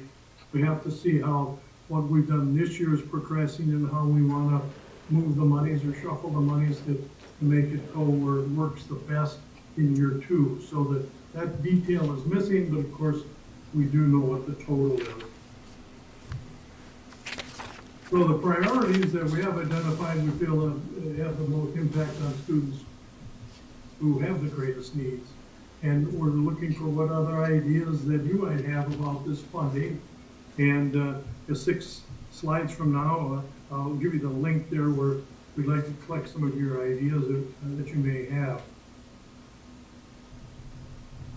Alongside the ESSER plan that we're talking about now, the district must also submit a plan for the safe return to in-person instruction and the continuity of services. The plan needs to describe how the district will maintain the health and safety of students, educators, and other staff, and adopt the policies regarding the safety recommendations established by the CDC. Also, the plan has to address how the district will ensure continuity of services, including, but not limited to, services addressing the student academic needs, student and staff social, emotional, mental health, and other needs, which may include student health and food services.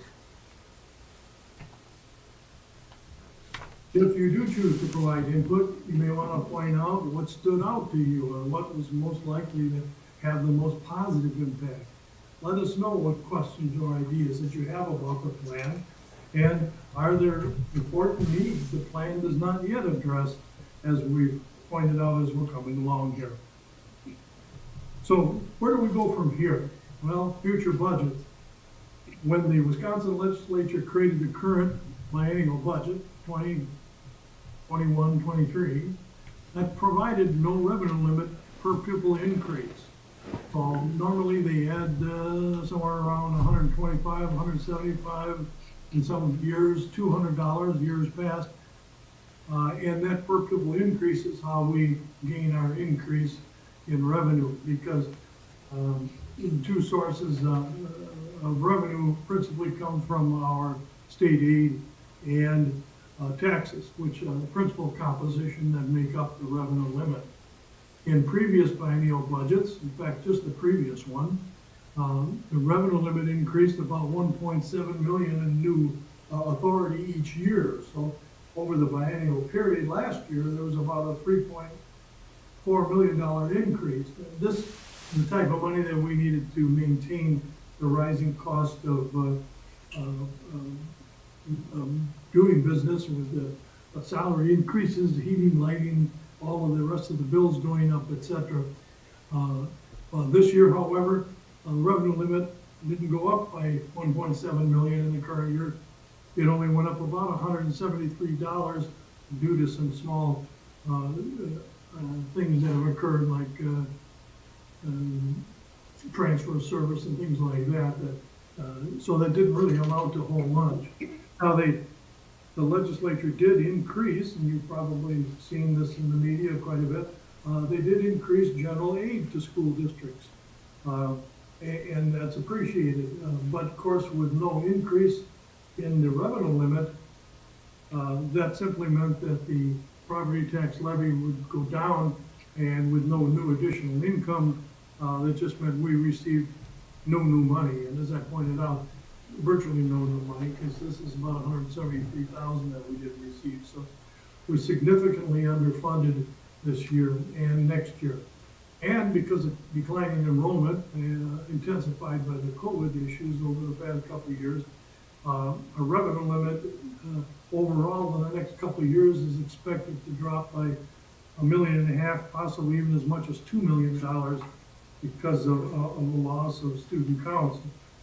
Everybody remembers that a few years ago, we received a referendum where we increased the recurring cost by 3.5 million, but because of the loss of this 2 million, that's almost completely eaten away that. So it's going in the wrong direction in terms of operational sustainability. ESSER 3 funds have, of course, helped to mitigate the shortfall in revenue. And that was probably brought about because the legislature wanted to make sure that that's what was done. So by the start of the next biennial period, the ESSER funds are going to be gone because they're only one-time funds. So the anticipated shortfall in revenue to the general fund is estimated to be about 5 million. And 1.5 to 2 plus this 1.5 to 1.7 each of the 2 years comes up to about 5 million. So it's not very likely in the next biennial budget that the legislature will possibly give us our normal 1.5 to 1.7 million increase, on top of which they'd make up the $5 million shortfall. So that's very unlikely to happen.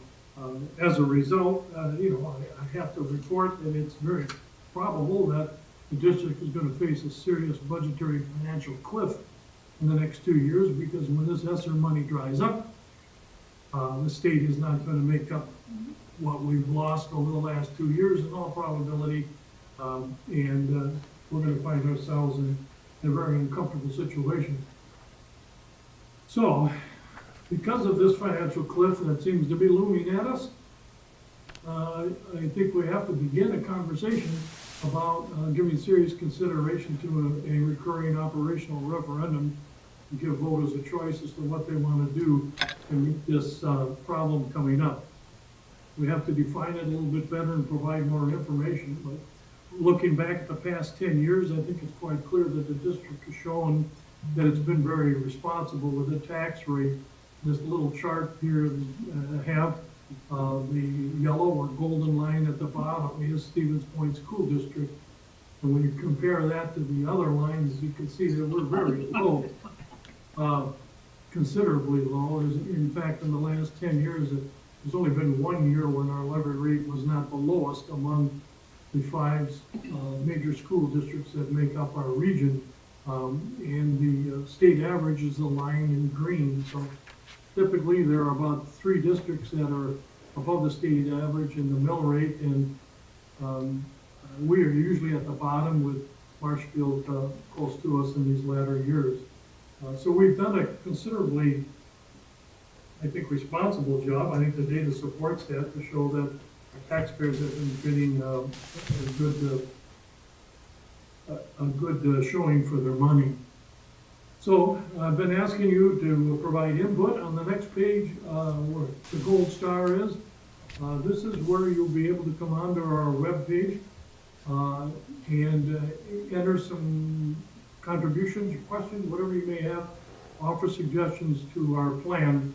That is www.pointschools.net/ESSER. And that, if that's not up right now, it will be probably by tomorrow. So you can either access it directly by entering that in your browser, or you can go to our website, and I'm sure it'll be probably off the main page there where you can get access to it. So on the last slide here, it says, we can go to the last slide. Yep. Okay. I gotta say danke, gracias, merci, obrigado, tak, grazie, and all of those things. So I guess I'll answer any questions that you might have at this point. Tom, I just want to add one additional piece. So the approval tonight is for us to start actually applying for these grant dollars. We have to allow and review for revisions for the next 2 years. So, you know, if people have input they want to provide, they can go on that website and provide the input, as we have to continually review this plan for the next 2 years. So the approval is just for the general plan that we put out there tonight. Do board members have any questions or comments of Tom or Craig or Corey with respect to the proposal related to the ESSER 3 funds? Matt, this is Chris. Two things. When I look at on the screen, it says your thoughts on the safe return plan. No, I'm sorry. That's the wrong one. Let me find it. It's not there, not there.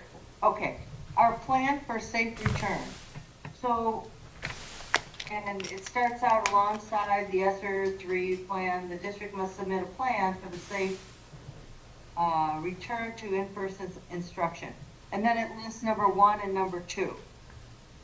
So I'm looking at number 2, how the district will ensure continuity of services, including but not limited to services addressing student academic needs. And then that's A. B is student and staff social, emotional, mental health, and other needs, which may include student health and food services. And then I go back to the beginning where it talks about the proposed priorities. And I don't see anything. I see the addressing learning loss, and I see when it talks about the PPE, health and safety supplies, technology, and special training. But I don't see anything that connects any of those things to where it talks about the social, the mental health, and for students and staff. I don't see anything connected there. I can address that, Chris. So as part of slide 6, where it showed the budget and the addressing learning loss and the instruction, there has been additional staff that fall under those categories that help to address student mental health needs within the buildings, as well as additional support for staff that may need it throughout the days. So while it doesn't show specifically, it's embedded in the staffing that fall under that addressing needs slide. Okay. The other thing, and I don't know if this is even appropriate, but I'm just wondering if anywhere, and I might send something through. Right now, you're not able to do that, sure, in the next couple of days to give input. But I'm wondering if there's anything in there that would support parents. Any kind of schools, any kind of support for them to connect helping students. And I don't know if it's appropriate with ESSER to do that, but, you know, if there's anything that does that gives them some kind of support, any of the programs, that would be great to see. Thanks, Chris. I'll write that down and make note of that. Thanks. Do any other board members have any comments or questions? This is G. I take it, Tom, that this presentation is meant for the public also and not just school board members? Yes. Okay. And then, can we make sure that the people that end up on the strategic planning committee in January have a copy of this? They don't already have one? We can do Yes, that. yep. Makes sense. Yep, thank you.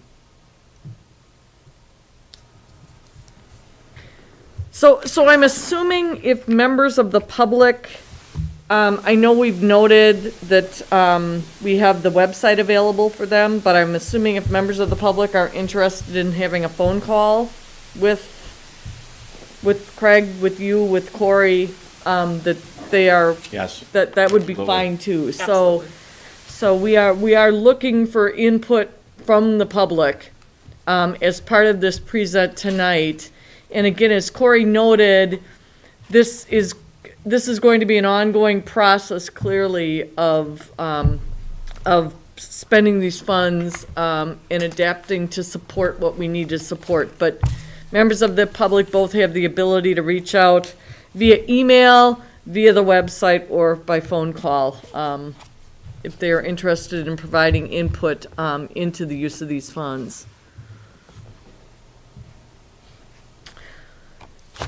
Are there any other questions or comments of board members?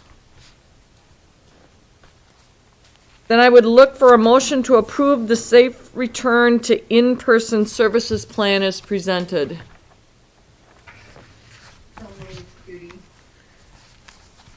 Motion by Judy. Do I have a second? Second, Rob. Second by Rob Mansky. All right, we have a motion and second. Are there any discussion or questions on the motion? Just to be clear, we're voting on the plan, the money is coming, whether we're not voting on that, correct? You're voting on the plan. Okay, Yes, the plan is the directive from the board as to how those funds should be spent. okay. Any further questions on the motion? I'd like to just add that we're required to have public input. We are not required to have board action on this. However, we just believe it makes sense to have board action. So we'd appreciate the support. All right, so all in favor of the motion with aye? Aye. Aye. Any opposed with nay? Motion carries. All right, our future meeting dates and times, we will be having our meeting, oh shoot, I've lost my last page, here it is. We'll be having our next meeting on January 10th, 2022. So I am now looking for a motion for us to go into closed session.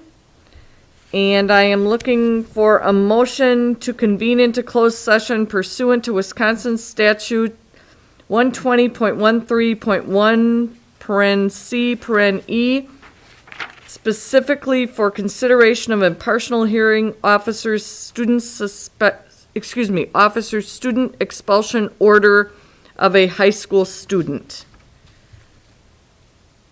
So I'm looking for a motion to go into closed session. So moved, this is Chris. So moved by, Jeff. okay, motion by Chris and second by Jeff. Any discussions on the motion? Then I will have Carlin call the roll. Ms. Portson, Ms. Va?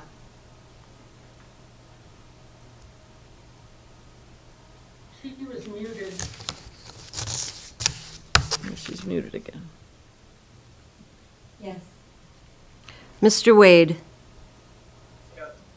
Mr. Pope? Yes. Mr. Mansky? Yes. Ms. Rano? Yes. Ms. Scott? Yes. Mr. Ebel? Yes. Ms. Erler? Yes. And motion passes unanimously. Okay, so we are now going into closed session. Give us about 5 minutes to get stuff together. Remember, everybody's got to sign out of this call and sign into closed session.